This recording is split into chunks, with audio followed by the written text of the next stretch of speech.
La guía de la CLCI EP12 básicamente me sirve para tener tres enfoques. El primero es la verificación de los atributos de validez y seguridad de los test cualitativos: sensibilidad, especificidad, valor predictivo positivo y valor predictivo negativo. También me sirve para verificar el punto de corte de los test cualitativos dependientes de variables cuantitativas. Y por último, su tercer enfoque es para la verificación de la relevancia clínica. ¿Cuál relevancia clínica? Entonces, por la EP9, por ejemplo, nosotros estábamos comparando el PT en segundos, ¿cierto? Ese fue el ejercicio que acabamos de hacer. Pero en relevancia clínica en la EP12, yo podría llegar a evaluar normal patológico. Si ambos equipos me están diciendo, o ambas metodologías me están diciendo que el individuo es normal, o ambas me están diciendo que es patológico, o una me dice normal y la otra me dice patológica. ¿Listo? Entonces, ahí yo puedo evaluar relevancia clínica. Entonces, la EP12 tiene, digamos que, tres enfoques. Uno, para verificar sensibilidad, especificidad como atributos de seguridad de los test cualitativos, de validez, perdón, atributos de seguridad como el valor predictivo positivo y negativo, y los otros dos enfoques, que es relevancia clínica y verificación del punto de corte. ¿Listo? Entonces, vamos a mirar acá que cuando nosotros vamos a verificar básicamente el punto de corte, recordemos que el punto de corte ya viene dado por el fabricante, ¿sí? Hay una muy mala práctica que a veces les dicen: ay, ingeniero, por favor, que desde 0.8 me coloque reactivo, como si él pudiera mover el punto de corte en las pruebas, los ingenieros básicamente biomédicos o de las casas comerciales. Eso es una mala práctica. Básicamente el punto de corte es dado por el fabricante y él dirá si es 1, ¿cierto? Recuerden que ayer vimos que un punto de corte era todo aquel que a partir de ese umbral por encima era reactivo positivo y por debajo estábamos reportando negativo o no reactivo. Entonces, para la verificación de ese punto de corte, el cual está declarado por el fabricante, y estimación del intervalo no fiable, básicamente vamos a necesitar una muestra elevada, es decir, una muestra con una concentración de analito conocida, y un diluyente. Los diluyentes que se utilizan generalmente son o soluciones fisiológicas o el que ha dado el fabricante. ¿Listo? Las pipetas, igual que para la EP6, deben estar calibradas, ¿cierto? Las puntas deben ser nuevas y básicamente vamos a preparar 10 diluciones. Vamos a hacer 10 diluciones y cada dilución se va a leer 10 veces. Entonces ahí ya son 100 pruebas. ¿Listo? Entonces, cada una de esas diluciones las vamos a analizar 10 veces. Generalmente, cuando uno hace verificaciones de punto de corte es porque ya el aumento de los falsos positivos y los falsos negativos, o sea, han venido en aumento, se ha ido incrementando básicamente. Y todo esto uno tiene que comentarle al proveedor. Por ejemplo, si ustedes van a llegar a verificar un punto de corte, el proveedor debe saber por qué lo van a verificar realmente, ¿sí? ¿Por qué? Porque tal vez se han descartado ya muchas variables, pero de todas maneras siguen en aumento los falsos positivos y falsos negativos. Entonces, vamos a hacer 10 diluciones. De esas 10 diluciones, cada dilución la vamos a pasar o vamos a hacer 10 replicados. Y de esos replicados, al final vamos a contar cuántos son positivos y cuántos son negativos en cada una de esas diluciones. La zona gris se inicia en la concentración más elevada para los que se obtienen los replicados negativos. Quiere decir que acá la zona gris en este ejercicio empezaría en C3. Ustedes ven acá desde C4, pero empezaría en C3. ¿Listo? Y termina la concentración más baja en la que todos los replicados son positivos. Miren acá, C8. Es decir, que la zona gris estaría de C3 a 0,8. ¿Y qué esperaríamos? Que dentro de esta zona gris esté el punto de corte. ¿Sí? El punto de corte. ¿Listo? Entonces vamos a un ejemplo. Tenemos una sangre oculta en heces, donde el punto de corte declarado por el fabricante es 10 miligramos por litro. ¿Listo? Tenemos nuestra muestra, volumen de diluyente y de la muestra, y tenemos nuestra concentración teórica. ¿Listo? Entonces recuerden, para hacer la verificación del punto de corte que necesitamos, una muestra elevada. Y a partir de esa muestra elevada vamos a hacer diluciones. ¿Listo? A partir de ella, ¿qué vamos a tener? Una concentración teórica. Y luego de esto vamos a contar los resultados positivos y los resultados negativos. La zona gris iniciará en C2, donde todos los resultados son negativos, y terminará en C4, donde todos los resultados son positivos.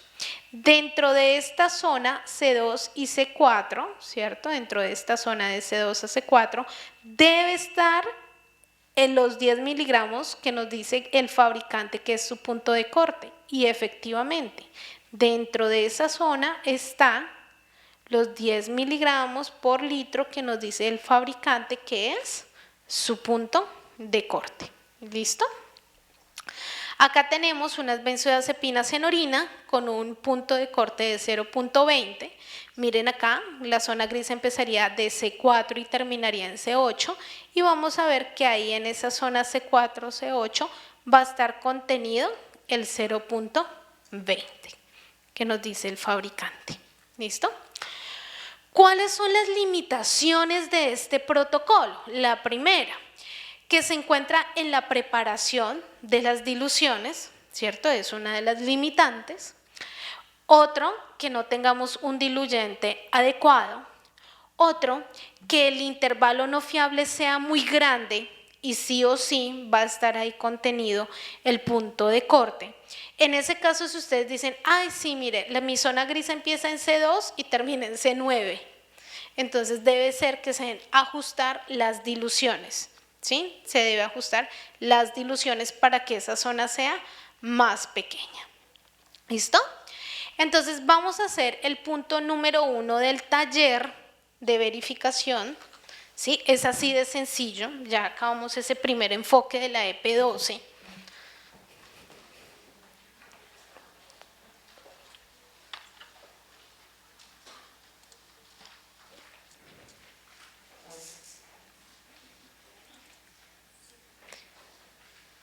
Es este que ustedes están viendo en pantalla.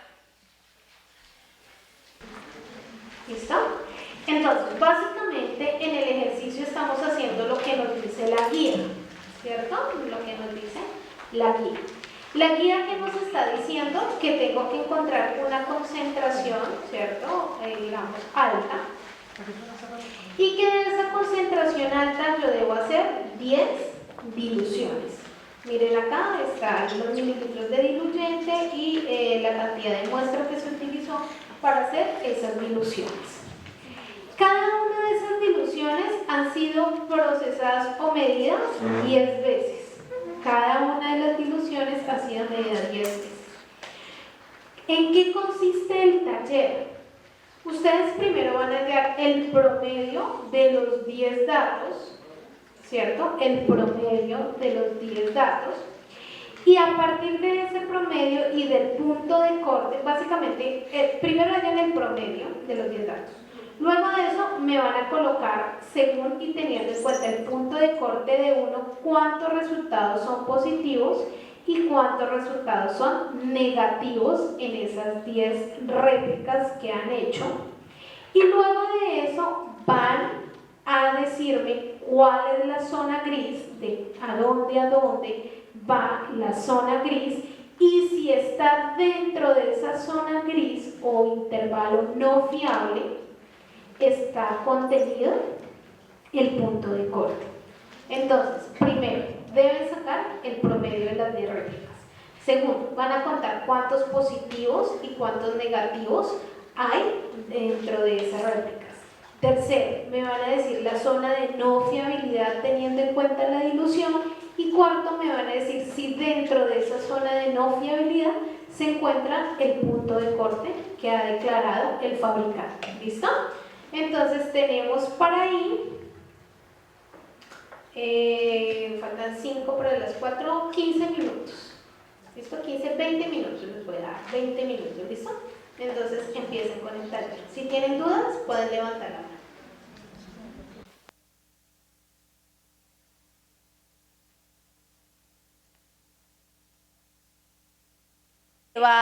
En la que se obtienen todos los replicados negativos, y termina en la concentración más baja en la que todos los replicados son positivos. ¿Listo? ¿Qué concentraciones nos dieron con esa característica? De C2, muy bien, hasta C7. ¿Todos estamos de acuerdo? Desde C2 hasta C7. ¿Recuerdan que nosotros hallamos un promedio? ¿Cierto? Que era la tercera columna de derecha a izquierda. ¿Se acuerdan? Hallamos este promedio. Ya dijimos que nuestra zona gris estaba entre C2 y C7, ¿verdad? Muy bien. Ahora vamos a mirar si acá dentro de esa zona, teniendo en cuenta el promedio que ustedes sacaron, si ahí está 1. Por favor, revisen si dentro de ese promedio está 1. ¿Por qué 1? Porque estamos diciendo que 1 es ese punto de corte.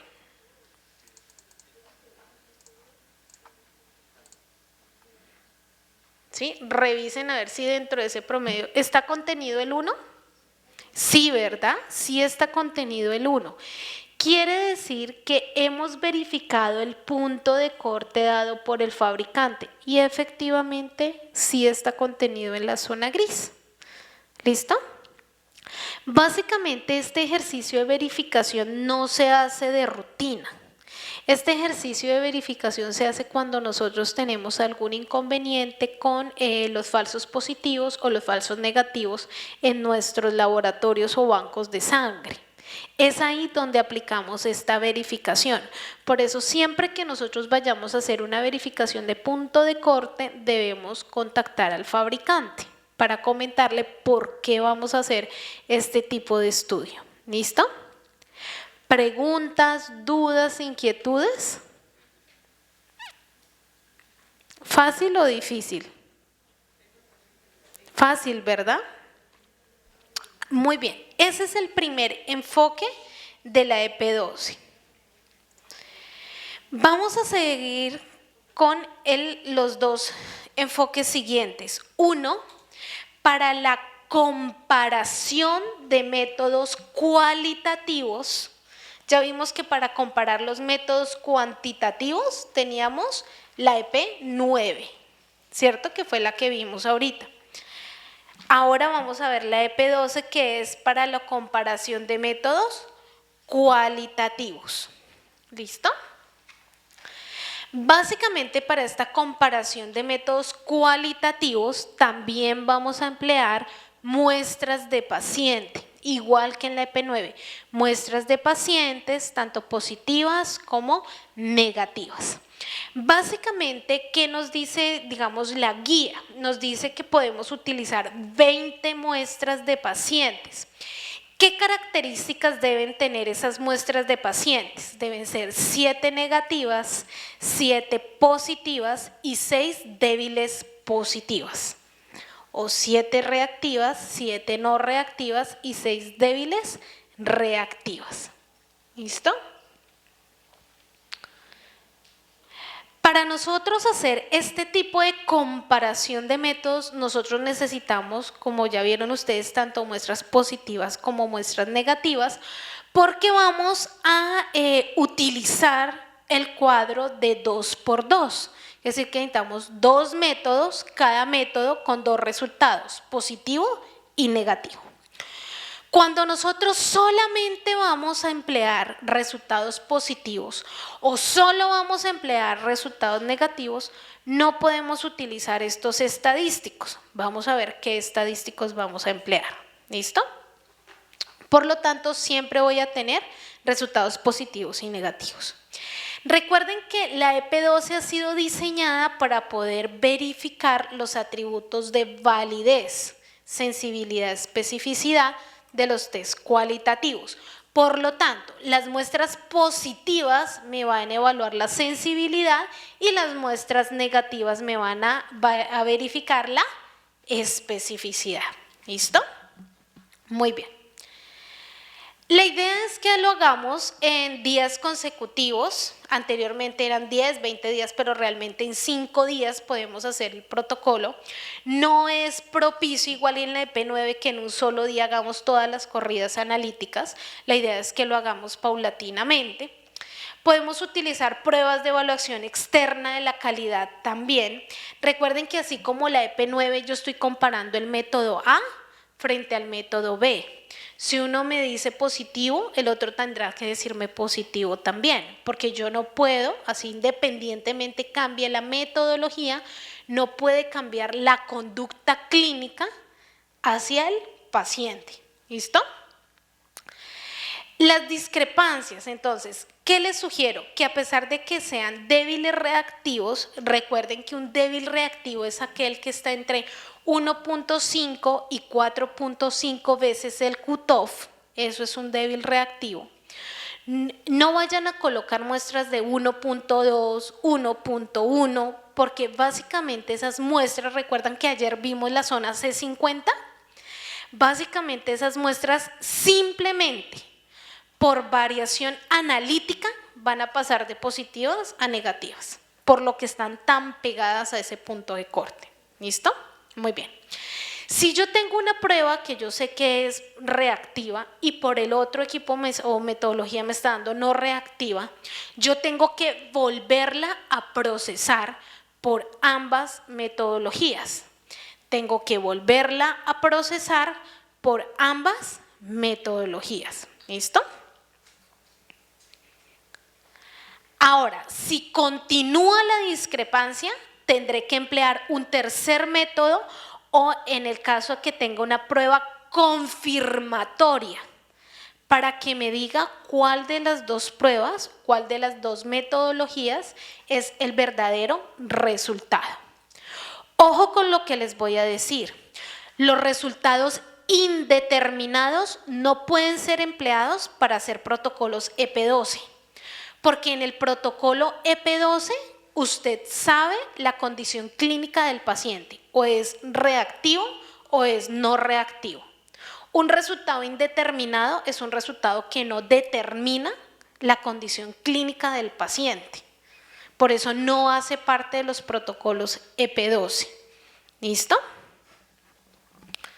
Vamos a ver que para los análisis de datos podemos utilizar el índice kappa y los porcentajes de concordancia. ¿Listo? ¿Cuándo vamos a emplear índice kappa? Cuando tengo resultados positivos y resultados negativos. ¿Cuándo utilizo porcentaje de concordancia? Cuando solo tengo resultados positivos o cuando solo tengo resultados negativos. Es decir, o cuando solo evalúo la sensibilidad o cuando evalúo solo la especificidad. ¿Listo? Índice kappa, resultados positivos y negativos. Porcentaje de concordancia, solo cuando tengo positivos o solo cuando tengo negativos. ¿Listo? Muy bien.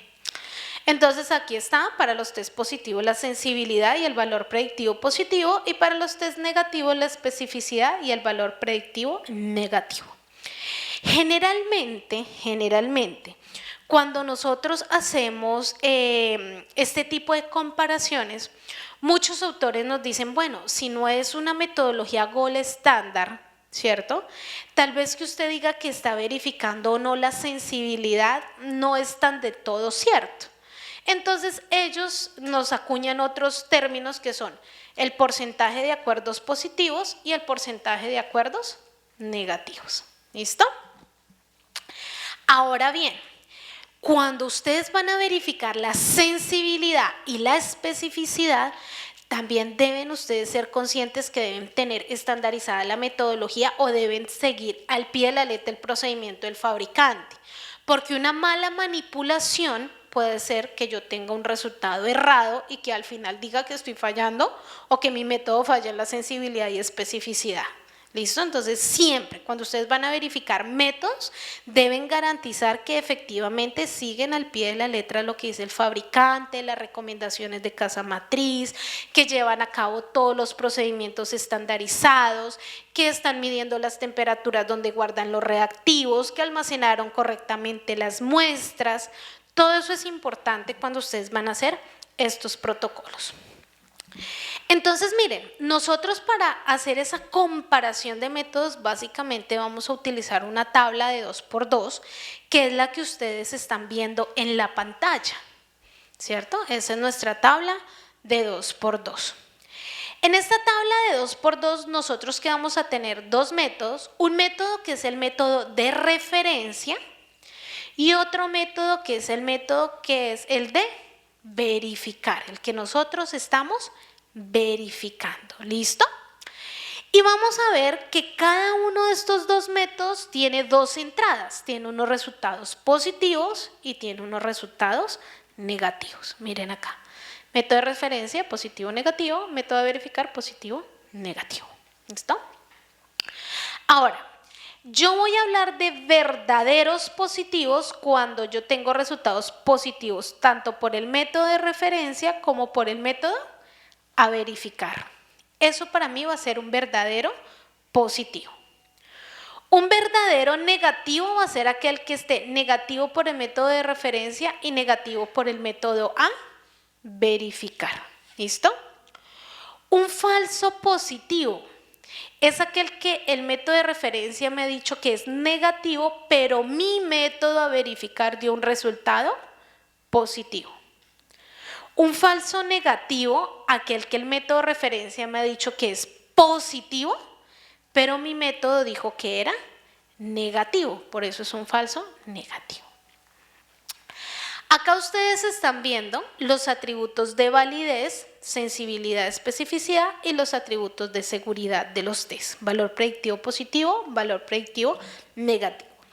Recuerden que los atributos de sensibilidad y especificidad van hacia la detección del verdadero positivo y del verdadero negativo respectivamente. Entre tanto, el valor predictivo positivo y el valor predictivo negativo básicamente van de la mano de la prevalencia de la enfermedad en la población. ¿Qué quiere decir esto? Cuando una prueba tiene un alto valor predictivo positivo, lo que yo digo es que efectivamente si mi prueba me dio positiva, la probabilidad, si la prevalencia es alta en esa población de esa enfermedad, es que sea un verdadero positivo. Por ejemplo, si yo tengo un HIV que yo le hice, por ejemplo, a un grupo de trabajadoras sexuales entre los 25 y los 40 años de edad, y mi prueba y tengo un test que me dice que la sensibilidad es del 100% con un alto valor predictivo positivo, quiere decir que muy probablemente si a alguna de estas mujeres yo le pongo positiva a la prueba de HIV, muy seguramente sí va a ser un verdadero positivo. ¿Sí? A eso es lo que se refiere el valor predictivo positivo. Si tiene un bajo valor predictivo positivo, ¿qué quiere decir? Que tal vez esa prueba que me dio positiva es un falso positivo. ¿Sí? Eso es lo que quiere decir los valores predictivos positivos y valores predictivos negativos. Acá tenemos las fórmulas de los acuerdos positivos, porcentaje de acuerdo positivo y porcentaje de acuerdo negativo. Entonces, con este cuadro de 2×2 que nosotros estamos viendo acá, vamos a empezar a analizar y al final vamos a obtener un índice kappa.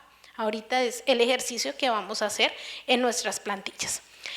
¿Qué me quiere decir ese índice kappa? Me quiere decir, perfecto, usted tiene método A, tiene método B, y cuando usted los compara hay una concordancia, ¿cierto? Que si uno dio positivo y el otro dio positivo, usted dice que son concordantes. Pero ¿será que de todas esas 20 muestras, todas fueron verdaderas concordancias? ¿O hubo concordancias que fueron al azar? El índice kappa elimina las concordancias al azar y solo me deja las concordancias verdaderas. Eso es lo que hace el índice kappa. Entonces vamos a ver que el índice kappa viene dado por unos grados de concordancia, ¿cierto? Entonces, entre más alto el índice kappa, más concordancia va a haber entre las variables. Y vamos a ver que el índice kappa empieza desde menor a 0 y termina en 1, donde los grados de concordancia empiezan en sin acuerdo y terminan en muy bueno.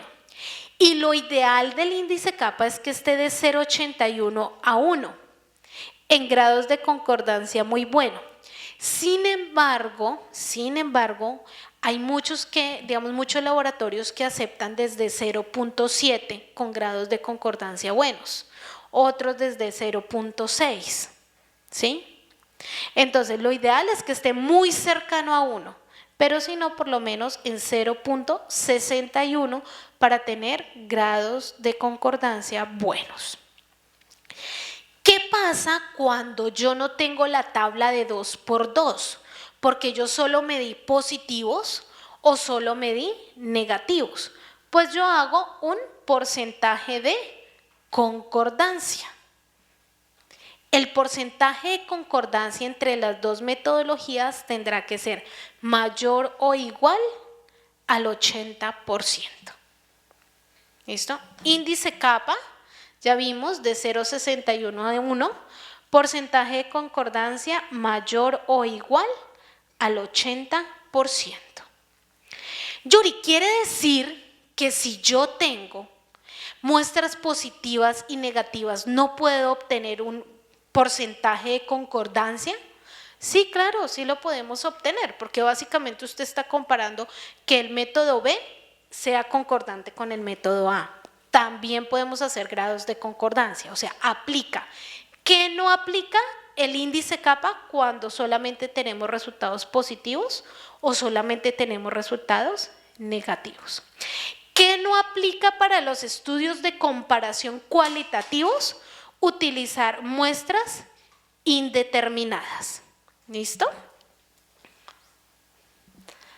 Por último, vamos a ver que esa sensibilidad y esa especificidad que yo estoy obteniendo de mi comparación de métodos, voy a estimarle unos intervalos de confianza. Y el objetivo es ¿cuál? Esa sensibilidad y especificidad que yo obtengo de comparar mi método A con mi método B, yo debo verificar que esté cercana o que esté igual a lo que me dice el fabricante. Si, por ejemplo, yo estoy verificando un H&B donde me dice que la sensibilidad es del 100%, en mi comparación de métodos yo tuve que haber obtenido una sensibilidad del 100%. Pero ¿qué pasa si yo no la obtengo? Si yo obtengo la sensibilidad del 99.5%, entonces descarto el método, digo que no me sirve. No. Establezco los intervalos de confianza y mi sensibilidad debe estar dentro de ese intervalo de confianza. Si está ahí adentro, no hay problema y puedo verificar ese método, es decir, ese método estaría verificado. ¿Listo? Vamos a hacer el ejercicio para que nos quede un poco más claro esta EP12. Y vamos a ver en la carpeta talleres el que dice taller EP12. Muy bien. Van a ubicar en sus Word este archivo. ¿Listo? Tenemos 30 muestras.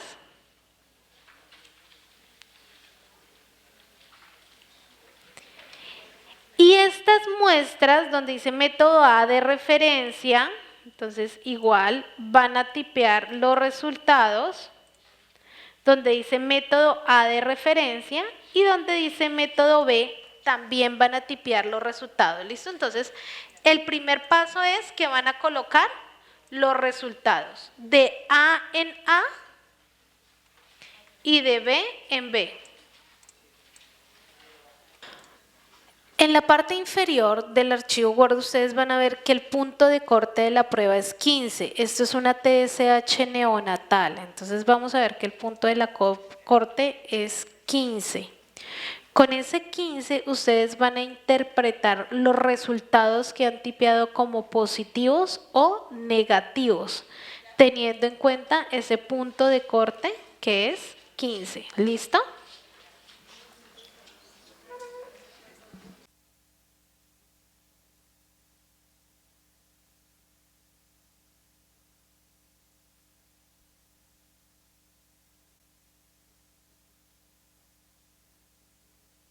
¿Ya todos vamos positivo o negativo?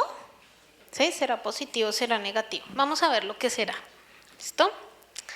Ahora, en la parte inferior de sus tablas, ¿cierto?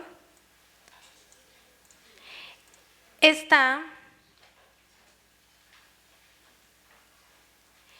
el cuadro de 2 por 2. ¿Listo? Está el cuadrito de 2 por 2. Normal, patológico, normal, patológico. Método de referencia, método a verificar. ¿Listo? ¿Recuerdan lo que yo les dije que era un verdadero positivo? El verdadero positivo, es decir, es el que está patológico por ambas metodologías. Entonces, por favor, cuenten cuántas muestras están positivas o patológicas o reactivas por ambas metodologías. O sea, que en ambas hayamos dado positivo.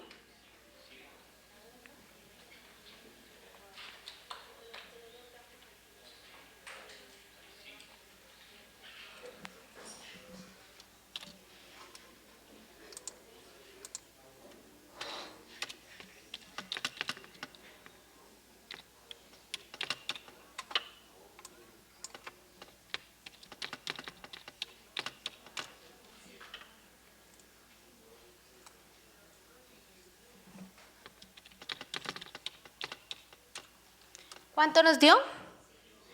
5. Entonces ese 5 es el que vamos a colocar acá. ¿Listo?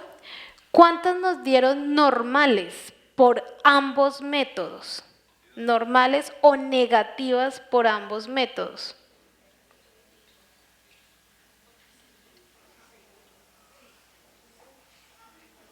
¿Listo? ¿Cuántas están negativas por ambas metodologías? 22. ¿Todos 22? ¿No? 22. Vamos a ver si están bien o están mal. Entonces, 5 están patológicas por ambas metodologías. 22 están normales por ambas metodologías. Ahora vamos a ver, ya tenemos verdadero positivo, verdadero negativo. Vamos con los falsos positivos. ¿Cuántos yo dije negativos o normales por el método de referencia? Ojo, negativos, pero por el método que estoy verificando, dije que eran positivos.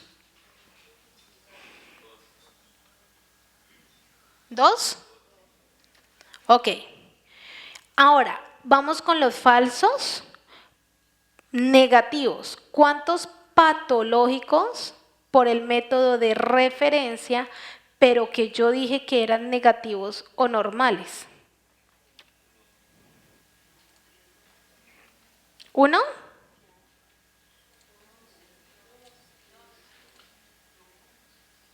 ¿2 o 1? ¿Cuáles están patológicos por el método de referencia y normales que yo haya dicho por mi método a verificar?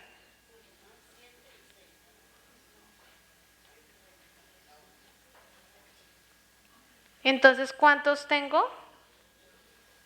2. ¿Cuáles son esos 2? ¿Cuáles son las muestras?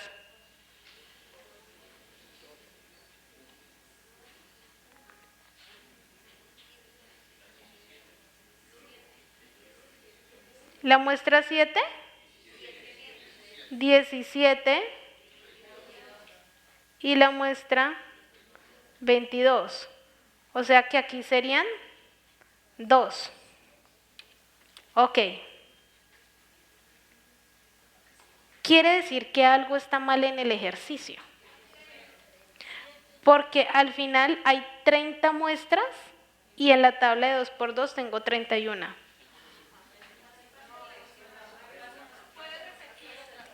¿Cuántos patológicos o verdaderos positivos? ¿Patológicos por ambas metodologías hay?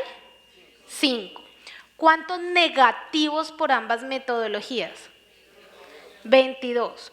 ¿Cuántos positivos por el método de referencia y negativos por el método a verificar? 2.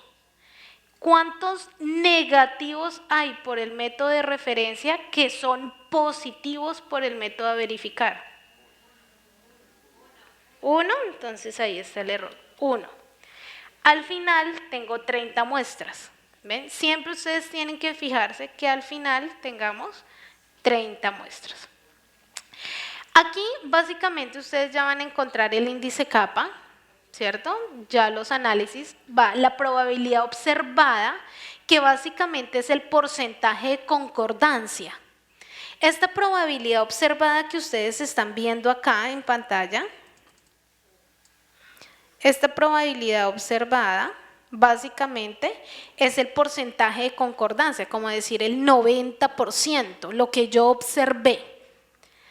Hubiese esperado un 66% o 0.66, pero mi índice kappa es de 0.71. Este kappa es el que yo voy a buscar acá en mi tablita de índice kappa. Miren acá la tabla. 0.71, ¿dónde está? En bueno, ¿verdad? Entonces vamos a escribir acá en grado de concordancia, bueno. Ahí está el grado de concordancia, bueno. ¿Listo? Hasta el momento esa metodología puede ser aceptada, esa comparación puede ser aceptada, ¿sí?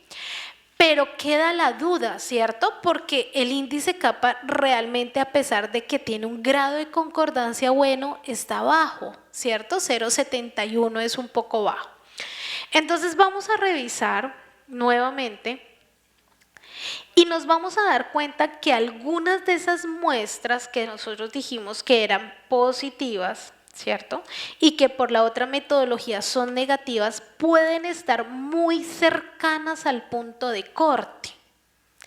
Cuando una prueba está muy cercana al punto de corte, recuerden ustedes que por variabilidad analítica puede pasar de positiva a negativa. ¿Listo? Este que es un caso de la vida real, básicamente, ¿qué se hizo? Como es una TSH neonatal, todas las muestras positivas en Colombia, y acá también lo hacen así, se le toman a los niños la T4 libre, ¿verdad? Con la T4 libre, al final nosotros verificamos si efectivamente lo que nos decía nuestro equipo a verificar era cierto, y sí, efectivamente, el que tenía un error era el método de referencia. Ojo con lo que les voy a decir en la comparación de métodos. Cuando nosotros hacemos comparación de métodos, partimos del hecho que el método que estamos utilizando como referencia no tiene sesgo, pero realmente sí lo tiene. Usted parte del hecho que el método de referencia está bien, porque con él está comparando sus resultados. Pero ustedes se van a dar cuenta que a medida que ustedes hagan comparaciones de métodos y tengan esa experiencia, muchas veces se van a dar cuenta que el método de referencia es el que tenía el fallo. ¿Sí? ¿Cómo se da cuenta uno de eso? Cuando tienen las inconcordancias y envía a otro método, ¿sí? A un tercer método para verificar la inconcordancia. Entonces, eso es lo que podemos ver. En la parte inferior, ustedes van a tener la sensibilidad y especificidad, el valor predictivo positivo y el valor predictivo negativo. ¿Listo? Acá, ¿qué vamos a verificar en los intervalos de confianza? Que el intervalo de confianza de sensibilidad, por ejemplo, va de 54.3 a 110. Generalmente, cuando el intervalo es superior a 100, básicamente termina en 100. Es decir, vamos a decir de 54.3 a 100. ¿Listo? Ese es el intervalo de sensibilidad. Yo que espero que la sensibilidad de mi método esté dentro de este rango que yo tengo acá. Con lo cual he dicho que efectivamente he estimado correctamente la sensibilidad. En el caso de la especificidad, lo mismo. Mi rango va de 79 a 99.2 y mi especificidad es de 95.7. Quiere decir que estoy cumpliendo. ¿Listo? Es decir, que yo para decir que cumplo la sensibilidad y la especificidad de mi metodología, mínimo debo tener de mi rango el límite inferior. Debo alcanzar mi límite inferior. ¿Sí me hago entender? De esta manera podemos verificar el método cualitativo. Ahora, si ustedes se van a la siguiente pestaña, dice porcentaje de concordancia, ¿verdad? Porcentaje de concordancia. Ok. ¿Cuántas muestras analizamos? 30, muy bien. ¿Cuántas dieron concordantes? Es muy fácil. Sumamos acá 5 más 22. 27, muy bien. Esas son las muestras concordantes. ¿Y las inconcordantes o no concordantes serán? 3. Miremoslas acá. 1 y 2, 3. Básicamente miren el porcentaje de concordancia, 90%, que es lo mismo que les digo que es la probabilidad observada. 90%. El criterio de aceptabilidad es mayor o igual a 80, por lo tanto, cumple. Y de esa manera verificamos todo lo que son las pruebas cualitativas o los métodos cualitativos. Ahora, ¿podemos evaluar relevancia clínica? Sí, y fue lo que también acabamos de hacer. ¿Sí? Eso también es evaluar la relevancia clínica. Yo puedo tomar una glucosa que la comparé por EP9 o le hice una EP15 y tomar muestras de pacientes y compararla por 2 métodos y hacer este protocolo. Y evalúo relevancia clínica, normal, patológico. Y lo puedo hacer sin problema. Esos son, digamos que los 3 aspectos que yo puedo tener la EP12, ¿listo? Para verificación del punto de corte, para la verificación de relevancia clínica y para verificar los atributos de sensibilidad, especificidad, valor predictivo positivo y valor predictivo negativo. ¿Listo? ¿Preguntas hasta aquí? ¿Dudas, inquietudes?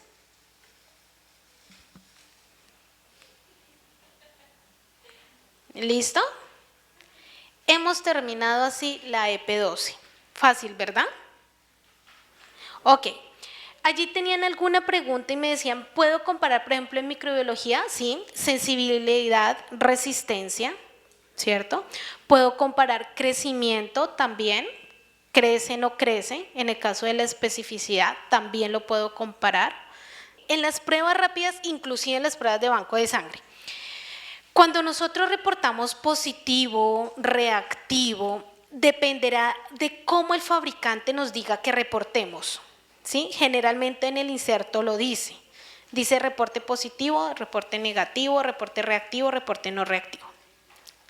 ¿Qué pasa en el banco de sangre para los que trabajan en banco de sangre? Generalmente en las pruebas infecciosas, igual, digamos que banco de sangre y otros, las pruebas infecciosas nosotros reportamos reactivo o no reactivo. Yo no le puedo decir a un paciente que es positivo para HIV si yo no tengo una prueba confirmatoria.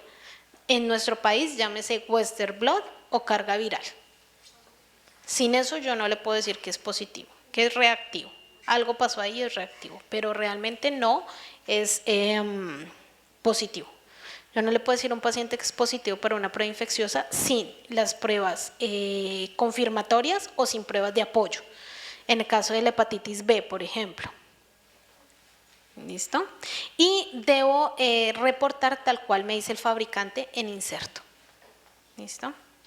¿Alguna otra pregunta o duda? ¿No? Ok. Entonces me dicen que exactamente vamos a ir a break. ¿Listo? Entonces vamos a ir a un break. Y cuando regresemos, vamos a ver EP28, cómo verificar los intervalos biológicos de referencia en el laboratorio.